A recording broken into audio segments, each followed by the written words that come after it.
Welcome to the Financial Independence channel. In this video, we will be discussing the topic of achieving financial independence and building wealth for the long term. According to the Center for Economics and Business Research, the world will experience a recession in 2023 as higher borrowing costs, intended to address inflation, lead to economic contraction in several countries.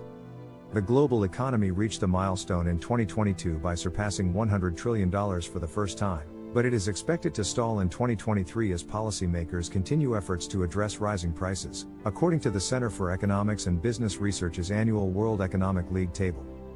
The consultancy firm predicts that the global economy will enter a recession in 2023 due to the increases in interest rates implemented to combat inflation.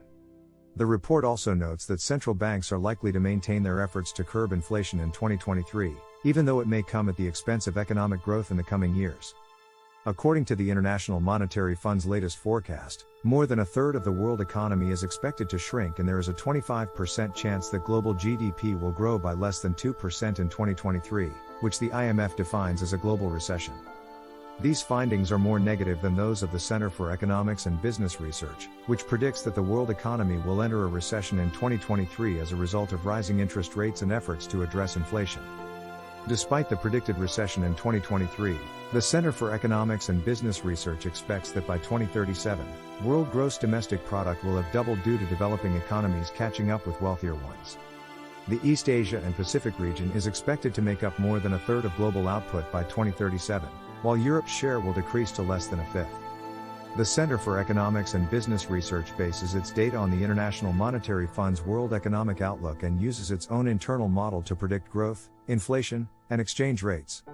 According to the Center for Economics and Business Research, China's expansion has slowed due to its zero-COVID policy and increasing trade tensions with the West, causing the country's anticipated overtaking of the U.S. as the world's largest economy to be delayed until 2036 at the earliest, 6 years later than previously expected.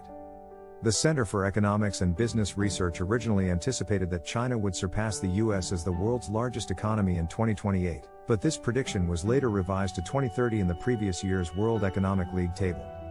The consultancy firm now believes that this change will not occur until 2036, and it may be further delayed if China attempts to assert control over Taiwan and faces retaliatory trade sanctions as a result. The Center for Economics and Business Research warns that if economic conflict were to arise between China and the West, the consequences would be more severe than the impact of Russia's attack on Ukraine, potentially leading to a significant global recession and resurgence of inflation. The Center for Economics and Business Research states that the consequences for China would be much more severe in the event of economic conflict with the West, potentially hindering its ability to take the lead in the global economy. It also predicted that India is expected to become the third economy to reach a GDP of $10 trillion in 2035 and the third largest economy in the world by 2032. The UK is projected to remain the sixth largest economy, and France the seventh, over the next 15 years.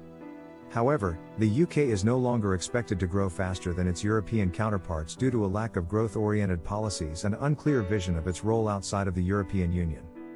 Emerging economies with natural resources, such as fossil fuels, are anticipated to receive a significant boost as they play a role in the transition to renewable energy. The global economy is far from reaching a GDP per capita of $80,000, at which point carbon emissions are expected to decouple from growth.